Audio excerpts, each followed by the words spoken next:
Hey, greetings, everyone. Lieutenant Colonel Alan West here, the Executive Director of the American Constitutional Rights Union and the ACRU Action Fund. You know, this year is the 250th anniversary, April the 19th of this 2025, of the incredible day when Americans took the field at Lexington and Concord. And they fired the shot that was heard around the world, the start of the American Revolution, without a doubt. The Sons of Liberty stood up and took on the greatest military power that the world knew at that time. And that was Mother England, Great Britain. And what was the reason why the British troops had landed there in Boston and were marching inland? Well, they were heading toward Concord, Massachusetts, to destroy a weapons and armaments factory that was supplying the Sons of Liberty. And here we are 250 years later. And we still have the new redcoats, the modern day redcoats, the progressive socialist leftists, who are doing everything they possibly can to undermine the United States Second Amendment, right like any other place. Because as we know, that if people are armed, they can be citizens. If they are disarmed, they will be subjects. That's the lesson of April the 19th of 1775. And history has taught us that every single place where governments and tyrannical rulers and dictators and autocrats and theocrats have come in and disarmed people, well, it never leads to something that is good. But now we see a new means by which the left is trying to undermine our Second Amendment. You know, the well-regulated militia, which is necessary for the security of a free state. Therefore, the right of people to keep and bear arms shall not be infringed. They're still trying to infringe upon it. And this time they're joining with a foreign country to try to undermine our Second Amendment rights. Maybe some of y'all remember the Operation Fast and Furious, not the movie, but Operation Fast and Furious during the Obama administration, where he got with his Attorney General, Eric Holder, and they were actually trying to flood weapons into Mexico to try to say that our gun manufacturers had to be shut down here. A Border Patrol agent by the name of Brian Terry lost his life because of Barack Obama and Eric Holder's folly. Of course, they were never held accountable. But let's look at Shannon Bream and her segment about what's happening today and how the left is still trying to undermine our Second Amendment. Smith & Wesson, Beretta, Colts, Glock, all among the defendants in a $10 billion lawsuit filed by Mexico, alleging these U.S. companies knowingly allowed guns to end up in the hands of dangerous cartel members in Mexico, who then used them to terrorize and kill. Larry Keene is Senior Vice President and General Counsel for the National Shooting Sports Foundation. So you know what Mexico says? There were notifications that there were entities that were letting these distributors, letting these manufacturers know this is where your weapons are ending up, that they had some form of notice. Generalized foreseeability does not give rise. It's not proximate cause. There's no legal duty. Baseball bat manufacturers know that some of their products will be misused in assaults. Knife manufacturers know that some of their products will be misused to stab people. That doesn't give rise to liability. But what happens if the U.S. Supreme Court, after hearing arguments next week, allows Mexico to pursue a legal remedy in the U.S. court system? Gun rights advocates like Keene are worried. It would mean the destruction of the Second Amendment in the United States. It would bankrupt the industry. And there you have it. As a matter of fact, that hearing took place this past Tuesday, the same day that President Trump gave his address to the joint session of Congress. Now, I want you to think about this. This country, Mexico, that cannot control these transnational narco-criminal terrorists within their own borders, are blaming their violence against gun manufacturers here in the United States of America. Now, let's take this to another point. Why don't we go out and sue the automobile manufacturers? Because obviously these cartel members are riding around in vehicles, let's say Ford, Chevrolet, Dodge trucks, what have you, Ram trucks. Let's make sure that we, penalize them as well. And see, what Mexico is saying is that they only have one gun store in their country, and so they pretty much control the flow of weapons. But instead of going after the gun manufacturers here, which, as Mr. King said, would undermine our Second Amendment, which would preclude a legal law-abiding citizen such as myself to be able to go out and purchase a firearm, then Mexico is trying to say that they want to go after our manufacturers because they are somehow knowingly doing this? No. Now, there are people that are going out there, and they're called straw buyers, who are lying on a Form 4473, and they are supplying these weapons. If we have lost such control of our borders, which we know happened in the past 4 years, that these weapons are able to freely flow across, or if we have an administration such as we did with the Obama administration, working with Eric Holder to flood weapons purposefully and intentionally into Mexico to fall into the hands of the cartels. Why? So that they can do exactly what we see happening now, go after the gun manufacturers, just the same as the British were seeking to do 250 years ago when they were going after the manufacturing facility that was supplying muskets and armaments and other things of that nature to the Sons of Liberty. There's nothing new under the sun, as King Solomon would say in Ecclesiastes. And really what is disturbing is that we had one of our own courts, the first U.S. Circuit Court of Appeals, out of Boston, Massachusetts. How funny how history kind of contradicts itself. Would side with Mexico so that this lawsuit could continue on. But listen to this report that really breaks down who are the people behind this lawsuit getting life here in the United States of America. Congress passed the Protection of Lawful Commerce in Arms Act in 2005 to prevent gun companies from being held liable for misuse of their products.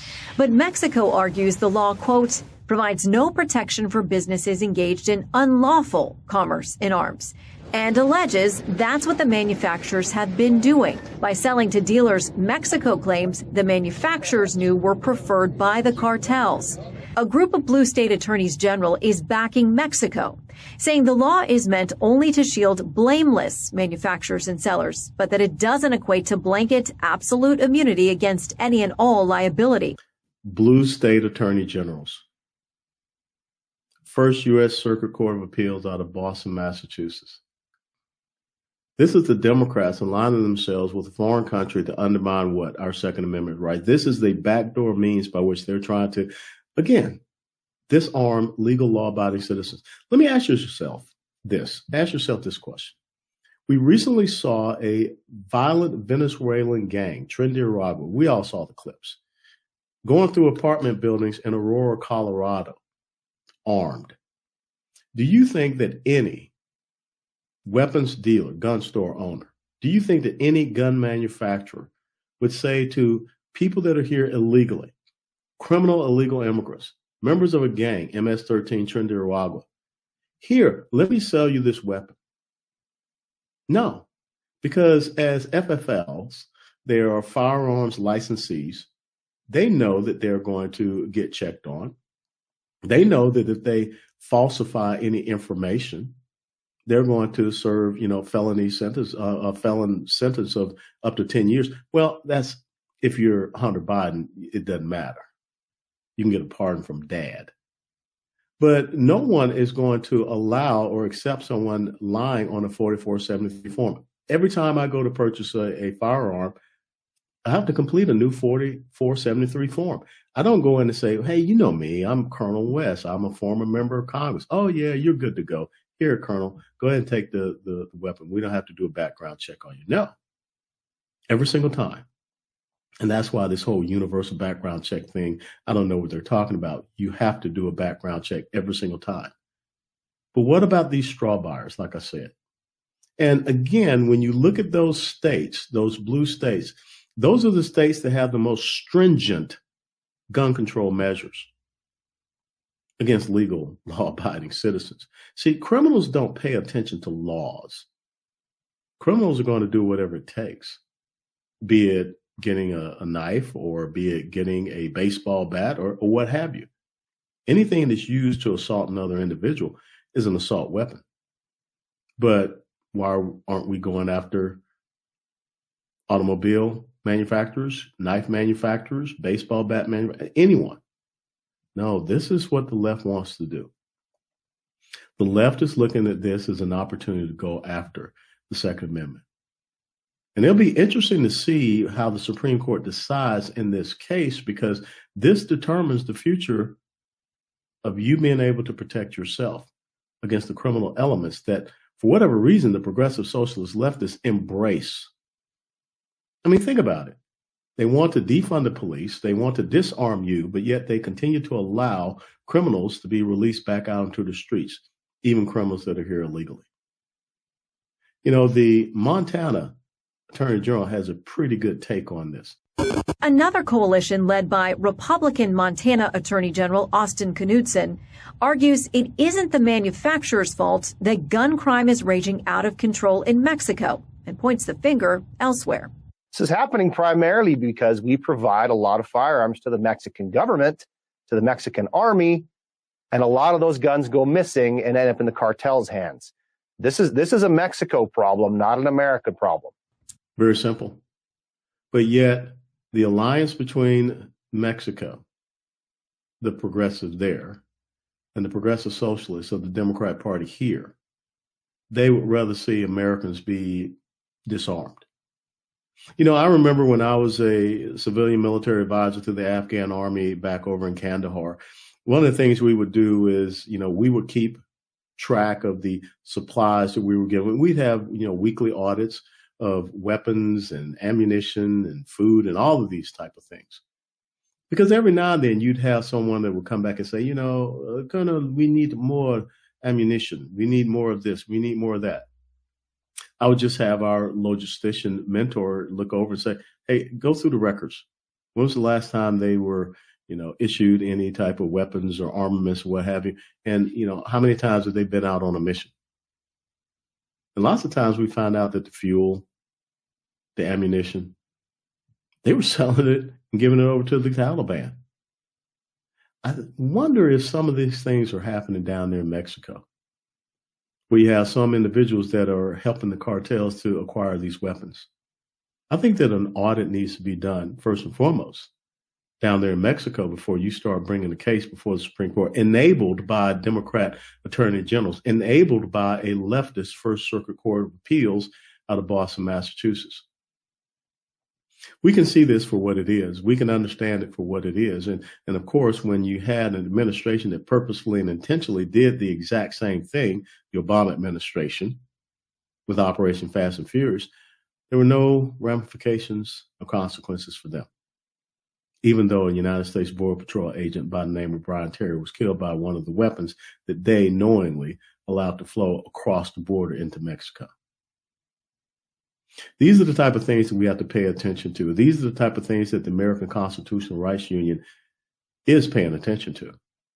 We supplied an amicus brief in support of the gun manufacturers, in this case, against Mexico.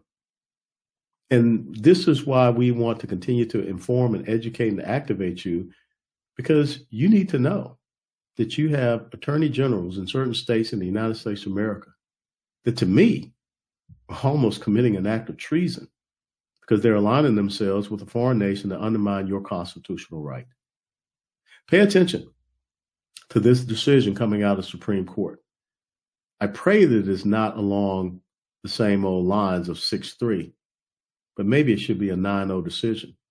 Because if we start allowing a foreign nation to sue manufacturers here in the United States of America for problems that they have themselves that they're not dealing with, transnational narco-criminal terrorists that are operating freely in Mexico, it's not an American problem.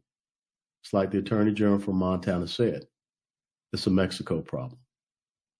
And until next time, may God bless you. And will you see you again for Live Free TV.